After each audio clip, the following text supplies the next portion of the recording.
우리가 쉽게 공동체, 커뮤니티라는 말을 잘 사용합니다. 이 말의 어원을 제가 어느 책에서 발견하게 되었는데, 그 커뮤니티라는 말은 라틴어 코무, 함께라는 뜻이죠. 예, 플러스 무누스라는 뜻, 무누스라고 하는 단어, 선물 혹은 책임, 직책, 직분 이런 뜻인데요. 그 두 단어가 합성되어져 만들어진 단어라고 합니다. 그래서 송용원이라는 그 목사님이시기도 한 교수님이기도 하신 이분이 그의 책에서 이렇게 정의를 내렸습니다. 커뮤니티는 서로에게 선물이 되어주는 모임이다. 그리고 저는 제가 이 단어를 찾아보니까 사실 이 무누스라는 말에서 선물이라는 단어가 잘 발견되지는 않았습니다. 그래서 저는 또 다르게 하나를 추가해 보면 서로에게 책임을 다하는 모임, 그것이 저는 공동체이고 커뮤니티이다라고 정의를 내릴 수 있다고 생각합니다. 사실 우리가 그 공동체, 커뮤니티 뭐 이런 말들을 많이 하면서 다른 여러 책들에서 뭐 이해를 이렇게 가져다가 이해를 해보려고 여러 가지 개념들을 가져다 쓰는데 사실 그 말 자체에서 참된 의미를 찾을 수 있었습니다. 그러니까 단순히 모여 있기만 하다고 해서 그것을 우리가 공동체로 부를 수 없다라는 것입니다. 서로가 서로에게 선물이 되어주지 않고, 그러니까 서로가 서로에게 책임을 다해주지 않으면 사실 그것은 공동체라고 이름할 수 없다라는 것이죠. 교회는 그리스도의 생명이라는 공동의 선물을 받은 유기적인 공동체가 아닙니까? 서로가 서로에게 선물이 되기 위해서 또 책임을 다하기 위해서 아무것도 하지 않고 아무 노력도 하고 있지 않다면 그것은 우리가 그 무리를 공동체라고 부를 수 없는 이유입니다. 선물과 상품, 경품의 차이가 있습니다. 경품은 그 받는 사람들의 어떤 차이를, 어떤 필요를 고려하지 않습니다.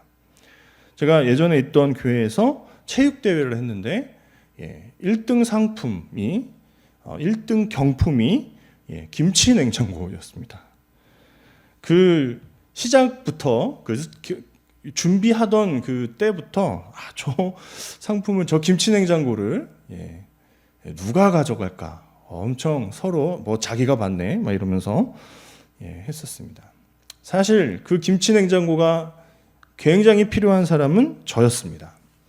그때 당시는 제가 혼자 총각으로 혼자 살고 있었던 때라서 저희 집에는 김치만 갖다 놓으면 그냥 이렇게 바로 쉬어버리는 겁니다. 그래서 맨날 김치찌개나 끓여 먹어야 했던 그런 기억 때문에 저 김치 냉장고, 물론 그 당시에 저희 집에 그 김치 냉장고를 놓을 데가 없었습니다.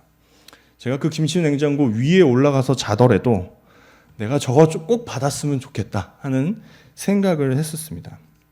하지만 저는 그런 경품에 당첨된 적이 별로 없습니다. 그 경품은 1등 상품은 어떤 노 권사님께서 가져가셨습니다. 그런데 공교롭게도 그 권사님은 김치 냉장고를 산 지 얼마 안 되시는 분이었습니다. 그래서 경품을 받아서 집에 놓기는 했는데 이것을 처치가 곤란하다고 하며 어떻게 하면 좋겠냐고 교육자 사무실로 문의해 오시곤 했었습니다. 그러니까 우리가 경품과 선물을 구분할 때 사실 선물은 그 사람의 필요, 그 사람이 정말 요구하는 것을 주는 것이 선물입니다. 그러니까 공동체는 한 개인의 그리고 우리 주변에 있는 약자들의 필요를 생각하며 그들에게 선물이 되어주는 것, 그것이 저는 참된 공동체의 의미라고 생각합니다. 어려움이 없는 공동체는 없습니다. 사람이 두세 명만 모여도 그 속에 여러 가지 일들이 발생하게 됩니다. 하지만 사람들이 모이면 원래 그래 라고 이야기하면서 수동적인 자세로 있거나 우리 중에 힘들고 마음이 아픈 경험들이 있는데 그 사람들을 그냥 방관자의 자세로 묵인하고 있다면 그것이 어찌 참된 공동체가 될 수 있겠습니까? 오늘 설교의 제목처럼 함께 더 좋은 길, 합리적인 대안을 찾아 나서는 사람들의 모임, 그것이 저는 참된 의미의 공동체, 그들에게 선물이 되어주는 공동체라고 할 수 있다라고 생각합니다. 오늘 민수기 27장 그리고 36장을 보면 슬로브앗의 딸들이라는 굉장히 생소한 이름의 사람들이 나옵니다. 하지만 이들의 이야기를 통해서 저는 공동체가 어떤 모습을 가지고 있어야 할지, 공동체란 어떤 모습이어야 할지를 저는 엿볼 수 있다고 생각합니다. 먼저 이 이야기를 이해하기 위해서는 민수기라는 책에 대해서 조금 살펴볼 필요가 있습니다. 민수기의 책 제목은 영어로 Numbers, 그러니까 수를 셌다, 백성들의 수를 셌다라는 의미를 가지고 있죠. 원래 그 히브리인들의 성경은 미드바르, 광야에서라는 의미를 갖고 있는 책 제목을 붙였는데 영어와 70인경에는 백성들의 수를 셌다라는 의미의 제목을 붙였습니다. 민수기 1장에 한 번, 그리고 26장에 한 번 등장합니다. 제가 이 민수기에 대해서 잘 모를 때에는 왜 이 인구조사가 또 나오지 하면서 막 되게 지루하게 읽었던 경험이 있는데요. 좀 이해를 돕고자 제가 표를 한번 만들어 와 봤습니다. 민수기에는 두 번의 인구조사 혹은 징병조사라고 부를 수 있는 조사의 장면이 나옵니다. 표로 이렇게 보시면 1장과 26장을 이렇게 제가 대조해 놓았습니다. 장소 다르고요. 모압 평지, 26장, 1장에서의 장소가 다르죠. 그리고 시기가 다릅니다. 1장에서는 출애굽 후 두 번째 해, 그러니까 1년이 지난 후에 인구조사가 일어났고 26장은 광야에서 40년의 인생을 보낸 후에 그들이 인구조사했습니다. 모집 대상은 동일했습니다. 20세 이상 된 장정들을 모집했습니다. 근데 어떤 책에 보니까 목적을 1장과 26장에서 다르게 기록해 놓았습니다. 그러니까 1장은 아직 광야를 진군해야 될 때를 해야 될 시점이니까 광야에서의 전쟁을 위해서 했다고 인구조사했다고 그렇게 기록되어 있고 26장은 곧 약속의 땅에 들어갈 거니까 땅의 분배를 목적으로 했다라고 이렇게 기록해 놓았더라고요. 하지만 저는 이 목적에 있어서는 구분될 수 없다고 생각합니다. 첫 번째 1장에서의 인구조사도 사실은 그들이 광야에서 전쟁의 임무를 완수하고요. 또 약속의 땅에 들어갔을 때는 약속의 땅에서 땅의 분배를 받고 자신의 가족들을 잘 지키며 살아가도록 그렇게 그 어떤 목적을 위해서 그렇게 인구조사가 되어진 겁니다. 그러니까 두 번째 인구조사가 필요했던 이유는 광야에서 대부분의 1세대들이 죽음을 맞이하게 되었기 때문에 장정들이, 리더들이, 각 지파의 리더들이 다 없어지게 된 겁니다. 그래서 다시 26장에서 이 장정들을 모집하고 다시 전쟁을 치르며 약속의 땅으로 진군하고 땅을 분배받아 자신들의 가족들을 잘 다스리고 지키며 살도록 하고자 조치를 취하신 겁니다. 그런데 이 인구조사와 관련되어져서 앞으로 어떤 문제점들이 등장하게 됩니다. 그 문제점은 오늘 읽은 27장에서 최초로 등장하게 됩니다. 슬로브와 딸들의 이야기입니다. 그들이 이 인구조사에 어떤 불만을 표시하면서 회중 앞에 나아오게 된 겁니다. 슬로브와 딸들이 하고자 했던 이야기는 무엇인지, 그리고 그 이스라엘 공동체는 어떻게 반응하고 어떻게 대처해 나갔는지 한번 살펴보겠습니다. 첫 번째 문제입니다. 그 당시에는 남성 중심의 사회였습니다. 지금보다 약 3,500년 전 정도의 이야기이니 얼마나 심한 남성 중심의 사회였겠습니까? 부모의 기업은 아들들이 상속받게 된다는 된다라는 그 토지법이 그들의 법이었고 전통이 되어 있는 사회였습니다. 하지만 그들이 가지고 있는 법, 토지법에 혜택을 받을 수 없는 사람들이 있었습니다. 그들이 바로 므낫세 지파의 슬로브앗이라는 사람이었고, 그의 5 딸들이었습니다.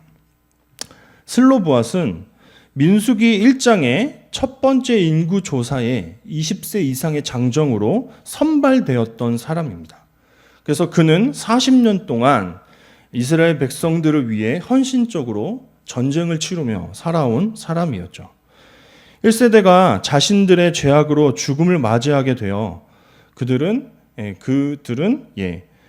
광야에서 사라지게 되었고 기업을 받을 수 없게 되었습니다. 슬로브앗에게 아들이 있었다면 아무런 문제가 없었을 텐데 어떻게 하다 보니까 딸만 5명 태어나게 된 거죠. 혹자는 오늘로 따지면 굉장히 좋겠다라고 이야기하곤 하지만 그 당시에는 매우 곤란한 일이 아닐 수 없었습니다. 다른 모든 지파들은 아들이 있는데, 그렇죠? 슬로브앗에게는 아들이 없기 때문에 그가 받게 된 땅을 받을 수 없었던 겁니다. 다른 사람들은 문제 없어라고 할 수 있겠지만 슬로브앗의 가족들은 가나안 땅에 들어가서도 살아갈 터전이 없게 되는 생존의 문제가 결부되어 있는 것이었습니다. 하나님께서 그들에게 어떤 법을 주시고 율법을 허락하신 것은 그들을 제한하고 그들을 구속하시고자 하신 것이 아니라 사실은 그들이 약속의 땅에서 하나님의 자녀로서 행복하게 살아갈 수 있도록 법을 제정해 주신 것이거든요. 그런데 그 법의 혜택을 받을 수 없는 사각지대가 생겨나는 겁니다. 자칫 오해할 수 있죠. 하나님이 완전하시지 않아서 법을 그렇게 만드셨구나. 하나님이 부당하시거나 혹은 그냥 소외되는 사람들은 어쩔 수 없어 라고 그렇게 간과하셨기 때문에 법이 그렇게 제정된 것이 아닙니다. 인간들의 삶이 너무나 다양하고 너무나 복잡하기 때문에 이러한 문제들이 갑자기 생겨날 수 있는 겁니다. 슬로브앗의 딸들은 자신들이 처한 어려움을 그냥 묵인하지 않고 회중들 앞에 나와서 자신들의 이야기를 하게 됩니다. 27장 3절에서 4절입니다. 우리 함께 읽겠습니다. 우리 아버지가 광야에서 죽었으나 여호와를 거슬러 모인 고라의 모임에 들지 아니하고 자기 죄로 죽었고 아들이 없나이다. 어찌하여 아들이 없다고 우리 아버지의 이름이 그의 종족 중에서 삭제되리이까? 우리 아버지의 형제 중에서 우리에게 기업을 주소서 하매. 민수기에 보면 반역을 저지른 고라의 무리들의 이야기가 나옵니다. 그런데 고라의 아들들도 땅을 분배받습니다. 하나님께 감히 반기를 들었던 고라, 그의 아들들이라면 어떻게 우리가 대처를 해야겠습니까? 고대의 왕들, 조선시대만 해도요, 반역자들의 집은 몰살당합니다. 거기에 있는 갓난아이, 재산까지 모두 몰수당하고 몰살당하는 게 그 당시의 어떤 문화였습니다. 그런데 감히 하나님께 어떤 반기를 들었던 고라의 자손들을 이스라엘 백성들이 하나님께서 어떻게 처분하십니까? 보복하고 멸절시키시는 것이 아니라 그들을 용서하십니다. 그의 아들들에게는 다시 기업을 주어서 약속의 땅에서 잘 살아갈 수 있도록 해줍니다. 이스라엘의 거룩함을 위해서 음행하고 반역하는 이들의 생명을 거두어 가시기는 하시지만 그들의 집안까지 몰살시키시지는 않습니다. 그런데 고라처럼 하나님께 반기를 든 것도 아니고 슬로브앗은 평생 광야에서 진군하며 군인으로서 살아갔는데 그렇게 이스라엘을 위해서 싸우며 자신의 인생을 마감했는데 다만 조금 연약함이 있어서 자기의 죄 때문에 인해서 죽음을 맞이하게 됐는데 땅을 분배받지 못하게 된다는 것은 너무 부당하다라는 것입니다. 여기에서 그 공동체가 더 나은 길로 가는 길이 열리기 시작합니다. 그들은 자신들의 문제를 깊이 생각합니다. 여기에서 누가 가장 그 문제를 깊이 고민했을까요? 아마 그 당시에 그 문제의 당사자들인 슬로브앗의 딸들일 것입니다. 다른 누군가는 그냥 그럴 수 있지라고 할 수 있지만 그들은 생사가 달린 문제입니다. 앞에서도 이야기했듯이 율법은 하나님께서 이스라엘 백성을 약속의 땅에서 잘 살도록 하시기 위해 제정하신 것이죠. 그러니까 하나님께서는 바라시는 겁니다. 모든 백성이 율법 안에서 행복한 삶을 살아갈 수 있도록 이스라엘 백성이 참된 백성으로 살아갈 수 있게끔 그 법을 제정하신 거죠. 하지만 오늘 사각지대가 이들 안에서 발견되어졌고 그들은 더욱 나은 길로 가는 시작점에 서 있습니다. 그 시작이 어떻게 일어났는가? 그들은 숙고함으로 그들의 문제를 깊이 고민함으로 그들의 어떤 공동체가 더 나은 길로 가는 길을 열었습니다. 먼저는 슬로브앗 딸들의 숙고가 있었습니다. 저는 이 장면을 묵상할 때 굉장히 되게 두려웠겠다 하는 생각이 들었습니다. 그 당시에 여인들이었고 발언권도 없었습니다. 그리고 어떻게 보면 그들에게는 그 기업을 받을 어떤 권리 같은 것이 없을지도 모릅니다. 왜냐하면 전쟁에서 수고한 것은 그들의 아버지이지 자신들은 아니잖아요. 그러니까 이스라엘 공동체는 그들의 권리를 묵인할 수 있는 충분한 이유가 있었습니다. 이 이야기를 들고 나가면 받아들여질까? 엄청난 두려움에 휩싸여 있었겠죠. 회중 앞에 서는 것은 쉬웠을까요? 아니요, 그렇지 않을 겁니다. 그냥 아는 사람을 통해서 이렇게 올라가는 것도 아니고 그 많은 사람들 앞에서 자신의 이야기를 하는 것이 너무나 어려운 일이라는 것을 그들은 누구보다 잘 알았을 것입니다. 이렇게 몇 가지 질문만 던져보아도 그녀들이 얼마나 고심하고 깊이 묵상하며 굳은 결심을 했는지 알 수 있습니다. 그들은 깊이 고민했고 회중 앞에 서기로 하였습니다. 그리고 이어져서 모세와 이스라엘 공동체의 숙고가 이어집니다. 어떤 문제에 대해서 개개인이 고민을 하는 것은 쉬울 수 있습니다. 그런데 이 어떤 문제가 어떤 공동체, 조금만 사람이 많아지기 시작하면 정말 많은 의견들이 등장하기 시작합니다. 그러니까 이 숙고의 단계는 개인에게서는 쉬울 수 있지만 공동체로 가지고 오면 더욱 아마 굉장히 어려워지게 될 겁니다. 그렇죠? 그들의 요구에 귀를 기울이지 않을 수도 있고 전통이라는 이름, 법이다라는 이름으로 그냥 묵과할 수 있습니다. 그리고 오히려 그들이 오래된 전통을 건드리려고 했던 것이기 때문에 괘씸죄로 비난을 받거나 왕따를 당하고 손가락질 당할 수도 있습니다. 하지만 모세와 이스라엘은 그들의 소리에 귀 기울였습니다. 그리고 그 문제를 하나님께 아뢰기로 합니다. 문제를 실감하는 당사자들 그리고 그 이야기를 들은 공동체 모두가 그 문제를 깊이 함께 생각하고 하나님께 아뢰었습니다. 하나님께서는 그 기도와 그 상고에 이렇게 응답하십니다. 27장 7절에서 11절을 우리 함께 천천히 읽도록 하겠습니다. 슬로브앗의 딸들의 말이 옳으니 너는 반드시 그들의 아버지의 형제 중에서 그들에게 기업을 주어 받게 하되 그들의 아버지의 기업을 그들에게 돌릴지라. 너는 이스라엘 자손에게 말하여 이르기를 사람이 죽고 아들이 없으면 그의 기업을 그의 딸에게 돌릴 것이요 딸도 없으면 그의 기업을 그의 형제에게 줄 것이요 형제도 없으면 그의 기업을 그의 아버지의 형제에게 줄 것이요 그의 아버지의 형제도 없으면 그 기업을 가장 가까운 친족에게 주어 받게 할지니라 하고 나 여호와가 너 모세에게 명한 대로 이스라엘 자손에게 판결의 규례가 되게 할지니라. 함께 공동체의 문제에 대해서 깊이 고민하였고 그 문제를 하나님께 가지고 나아갔습니다. 어떤 결과가 벌어졌습니까?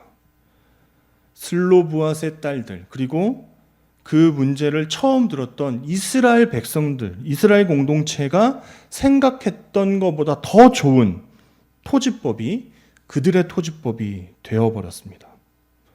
하나님께서 더 좋은, 더 좋게 보완된 법을 그들에게 허락하셨습니다. 그들이 소유했던 땅이 앞으로도 아들이 없거나 혹은 딸마저도 없으면 그 아버지의 형제 아니면 친족에게라도 주어서 그 땅이 그 지파 안에서 보존되어지도록 한 겁니다. 하나님은 어떤 분이십니까? 우리가 간혹 하나님에 대해서 굉장히 오해할 때가 있습니다. 하나님은 엄하시고 두려우신 분이다. 하나님께서 결정하신 것들을 절대 바꾸시지 않는 분이다. 군대에 가면 까라면 까라는 말이 있습니다. 이걸 왜 하는지 진짜 모르겠는데 그냥 하라면 해야 됩니다. 하나님은 그러신 분이 아니십니다. 하나님은 작은 자의 소리도, 작은 이들의 소리도 들으시는 분입니다. 그리고 더 좋은 하나님의 나라, 더 좋은 교회를 우리들에게 허락하고 싶으신 분이십니다. 하나님의 백성을 고통 가운데서 신음하도록 내버려 두시는 것이 아니라, 그리고 무조건 내가 제정했으니까 이거는 변화 없어, 꼭 지켜야만 해 라고 강요하시는 분이 아니라 그 문제를 돌아보며 천천히 가야 하지 않겠습니까? 깊은 고민과 기도로 더 나은 길은 무엇인지 그 길로 가기를 소망해야 하지 않겠습니까? 저와 여러분이 그런 공동체를 만들어 가기를 소원합니다. 하지만 이 슬로브앗의 딸들, 그들과 관련된 토지 상속 문제는 아직 끝난 것이 아니었습니다. 두 번째 문제가 저희가 읽지는 않았지만 36장에 등장합니다. 여러분, 딸들은 출가 외인이라는 말이 있죠. 그 당시에는 더욱 그랬을 것입니다. 하나님께서 그들의 요구를 들어주시고 그들에게 그 토지법을 수정 보완하셔서 여성들도, 그러니까 딸들도 아버지의 기업을 상속받을 수 있게끔 하였습니다. 그 법은 그냥 그 당시뿐만 아니라 앞으로 살아가면서 있을 여러 지파들의 문제를 아우르는 것이었습니다. 그러니까 므낫세 지파 한 지파에게만 해당되는 게 아니었다라는 거예요. 훗날에도 어떤 그 가문에, 그 집안에 아들이 없으면 다른 사람들이 상속받을 수 있는 그런 법이 제정되었습니다. 좋은 판례가 된 것이죠. 하지만 아직 문제가 끝나지 않았습니다. 생각해 보니까 그들은 여성이잖아요. 그래서 땅을 상속받은 후에 그들이 다른 지파의 남성과 결혼하게 되면 그 지파의 기업이 다른 지파의 것이 되어버리는 겁니다. 그러면 어떻게 되죠? 어떠한 지파는 땅을 상실하게 되고 또 어느 지파는 땅이 굉장히 많이 불어나는 그러한 어떤 문제점을 또 다시 안게 된 거죠. 이를 깨달은 므낫세 지파의 길르앗 종족의 수령들이 나옵니다. 그리고 다시 문제 제기를 하죠. 36장 3절과 4절을 우리 한번 함께 읽어보겠습니다. 그들이 만일 이스라엘 자손의 다른 지파들의 남자들의 아내가 되면 그들의 기업은 우리 조상의 기업에서 떨어져 나가고 그들이 속할 그 지파의 기업에 첨가되리니 그러면 우리가 제비 뽑은 기업에서 떨어져 나갈 것이요 이스라엘 자손의 희년을 당하여 그 기업이 그가 속한 지파에 첨가될 것이라. 그런즉 그들의 기업은 우리 조상의 지파의 기업에서 아주 삭감되리이다. 이번에는요, 하나님께서 그 므낫세 지파 길르앗 종족의 수령들의 이야기를 들으십니다. 새로운 조항을 추가하시는데요. 한번 이어서 36장 6절에서 7절까지 말씀도 함께 읽어보겠습니다. 슬로브앗의 딸들은 마음대로 시집 가려니와 오직 그 조상 지파의 종족에게로만 시집 갈지니 그리하면 이스라엘 자손의 기업이 이 지파에서 저 지파로 옮기지 않고 이스라엘 자손이 다 각기 조상의 지파의 기업을 지킬 것이니라 하셨나니. 두 번째, 하나님의 결정이 있으셨습니다. 하나님께서는 그 개정된 토지법에도 약간의 허점이, 부족한 부분이 있다라는 것을 생각하시고 다시 하나의 규칙을 일러주셨습니다. 딸들이 상속을 받게 되는 경우에는 그 지파 안에서만 결혼 상대를 찾고 결혼을 하라고 명령하신 것입니다. 이때 슬로브와 딸들이 그 하나님의 규칙, 하나님의 또 다른 법을 순종합니다. 그리고 자신의 지파 안에서 그렇게 내 삼촌의 아들들에게 시집을 가겠다라고 결정하고 그렇게 실행합니다. 더 나은 길, 공동체가 더 나은 길로 가기 위해서는 또 어떤 일이 우리에게 있어야 하겠습니까? 권리 포기가 일어나야 합니다. 먼저 한 번의 권리 포기는 므낫세 지파 안에서 일어났습니다. 사실 슬로브앗의 자녀들이 그 땅을 상속받지 않으면 그 땅은 다른 므낫세 지파의 종족들이 가져갈 수 있을지도 모릅니다. 그런데 그들은 그렇게 어떻게 보면 발칙하게 어떤 자신들의 권리를 주장하는 슬로브앗의 딸들의 이야기를 듣고 자기의 권리를 포기함으로써 그들이 기업을 받을 수 있도록 해줍니다. 그리고 슬로브앗 딸들은 또 어떨까요? 그들도 자신의 주장을 묵인하지 않고 받아주었던 이스라엘 공동체, 그리고 하나님께 감사하며 자신들이 응당 누릴 수 있는 하나의 권리를 포기합니다. 그것은 자기의 종족들에게만 시집을 가는, 결혼을 하게 되는 그런 것이었죠. 좀 부당할 수 있죠. 그 당시에 인기 있는 지파의 남자들이 있을 수 있잖아요. 그렇죠? 유다 지파의 강한 용사들. 얼마나 여성들의 선망의 대상이었겠습니까? 그런데 하나님께서는 그들의 권리를 포기하라고 하십니다. 우리들 안에도 서로의 권리가 포기되어져야 합니다.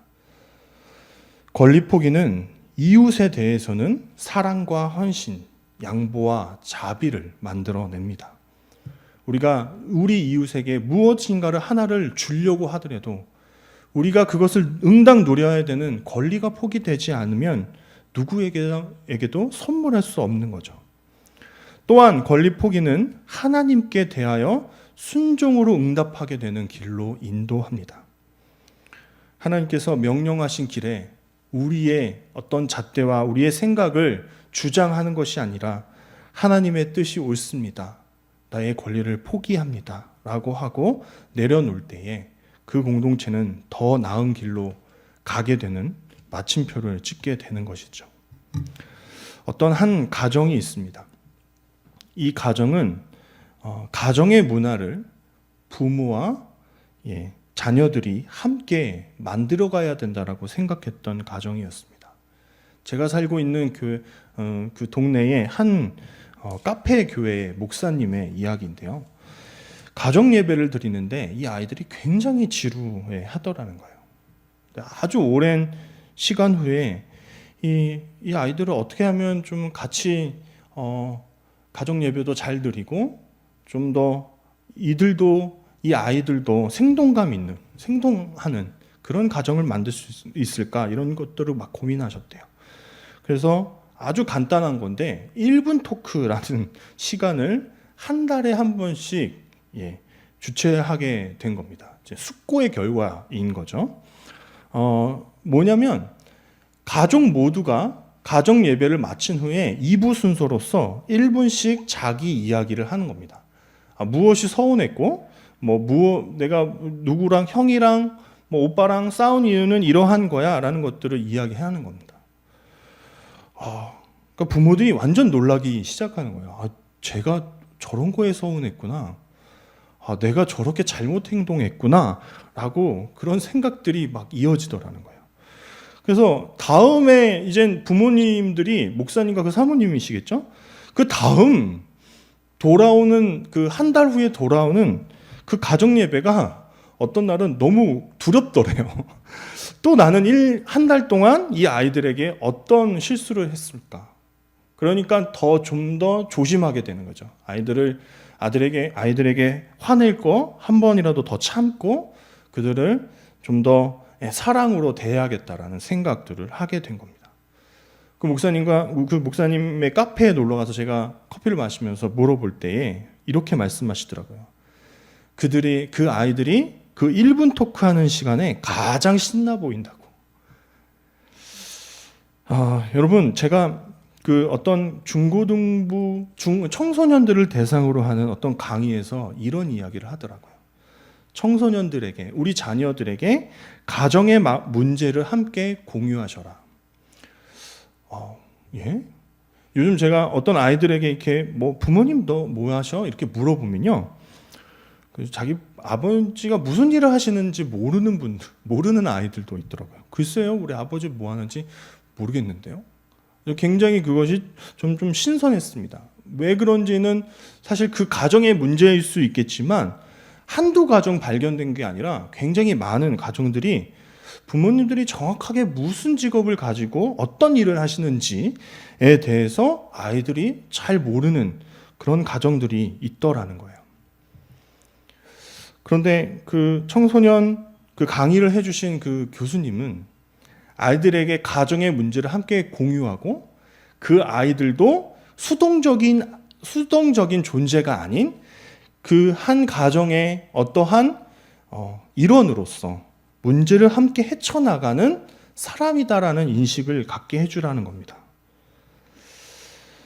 여러분, 인류 구원 어떻게 가능했습니까? 하나님께서 태초부터 계속해서 숙고해 오시던 구원 계획으로 인해서 가능한 것이었습니다. 그리고 자신의 보좌를 버리고 아들 독생자 예수를 죄인들의 손에 넘겨주는 권리포기로 가능케 된 겁니다. 숙고와 권리포기는 세상을 새롭게 하시기 위한 하나님의 결정이었습니다. 하나님의 선택이었습니다. 하나님께서 그렇게 숙고하시고 권리 포기하심으로써 하나님의 나라는 이 땅에 새롭게 나타나기 시작해왔습니다. 죄인이었던 그 하나님의 백성들이 예수 그리스도의 보혈로 말미암아 구원을 얻고 새 생명을 얻게 되는 새로운 길을 여는 하나님의 방법이었습니다. 앞에서 제가 공동체의 정의를 서로가 서로에게 선물되어 주는 것이라고 하였습니다. 하나님이 원하시는 공동체, 그 공동체는 우리 안에 있는 문제를 함께 깊이 고민하고 고치고 바르게 잡아 나가려고 하는 노력에서 시작되는 것입니다. 그리고 그러한 문제들이 무엇인지를 계속 찾아내고 때로는 우리가 누릴 수 있는 권리들을 포기해 가며 함께 더 좋은 길, 더 합리적인 길로 나아가고자 발버둥 치는 사람들의 모임일 것입니다. 여러분, 우리의 가정은 또 우리의 교회는 어떻습니까? 우리의 문제를 함께 고민하고 숙고하는 그러한 공동체입니까? 우리의 자신의 권리를 포기하며 다른 이들에게 양보하고 헌신하고 사랑하고 자비를 베푸는 그런 공동체입니까? 우리의 생각과 우리의 어떠한 잣대를 내려놓고 하나님의 뜻에 순종하는 그런 공동체입니까? 오늘 이 슬로브와 딸들의 이야기, 그리고 그 이스라엘 백성, 하나님께서 자신의 법을 수정해 가시면서까지 보여주셨던 그 공동체의 모습을 우리도 닮아가길 원합니다. 우리 중에 그렇게 어떤 공동체의 문제를 안고 있는 것들이 발견되어지면 뒤로 물러나거나 나의 일이 아닙니다 라고 이야기하는 것이 아니라 누구라도 다 발벗고 뛰어들어 함께 하나님께서 원하시는 아름다운 공동체 만들어 가시기를 간절히 소원합니다. 이렇게 기도하겠습니다. 하나님, 우리에게 아름다운 무리, 하나님의 뜻을 따라 살아가는 공동체와 이웃들을 허락하셨습니다. 하지만 우리는 그 모임을, 그 공동체를 그냥 모이는 것으로만 생각하고 아무런 고민도 생각도 우리의 건립포기도 하지 않는 우리들의 모습을 발견합니다. 코로나 시대에 이렇게 깊은 어떤 어두움이 있는 이 가운데에 우리는 이젠 생각해야 됩니다. 앞으로 우리의 공동체가 어떠한 모습으로 나아가야 할지. 하나님, 이 일에 그 누구라도 우리의 마음을 다하며 우리의 생각을 함께 모으고 우리의 것들을 포기해 나가며 함께 아름다운 공동체 만들어갈 수 있도록 인도하여 주옵소서. 운영위원들과 성김이들과 하나님 모든 리더들에게 힘과 용기를 허락하여 주시고 민주적인 교회, 아름다운 하나님의 공동체를 만드는 일에 함께 동참하는 예인교회 될 수 있도록 인도하여 주옵소서. 이 모든 말씀 예수님의 이름으로 기도합니다. 아멘.